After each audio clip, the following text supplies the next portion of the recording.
At lalong-lalo na sa aking kapwa OFW dyan. Yun na nga ay summer na. Ito ay once a week na naman ako naglilinis ng salamin mga bi. At nakikita nyo naman lahat ng dingding namin salamin. Ito, once a week kong ginagawa dahil pag nakita ni madam ay konting gasgas dyan, konting dumi. Sabihin niya ay point other place is dirty. O diba? Alam ko mga kapwa OFW dyan ay relate kayo, no? Nga po ganito talaga ang mga amo ng ginawa kundi po ay makikita ang isa salamin. Ano nga ang aking ginagawa, no? Lagi akong naglilinis dyan at ang aming sahig ay winawalis ko muna bago ko ginagawa na nilalagyan ng tubig. Nag-hose ako dyan. Nga po, dahil alikabok.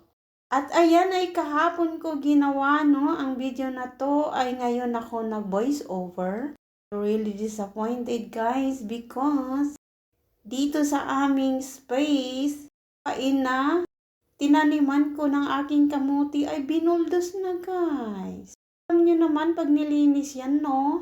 Hello, alikabok tayo dyan. Puro alikabok na naman ang aking paligid.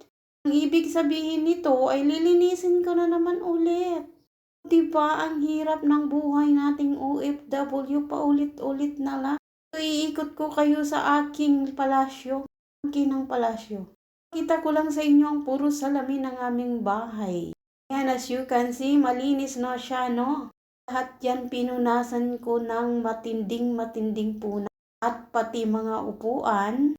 Nga tuwing Saturday, may pabisita ang aking among lalaki. Ko alam, hindi sila nagsasawa ng bisita, no? Ano tayong magagawa dahil katulong na tayo, kailangan nating gawin.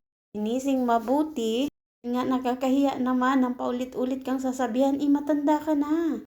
Kailangan nating kumilos yun sa ating trabaho. Ayan ang aking mga flowers pala guys. Mga rose, no? Hindi ko siya mapipitas kasi puro siya. May mga langgam, hindi ko alam matamis ba yung rose.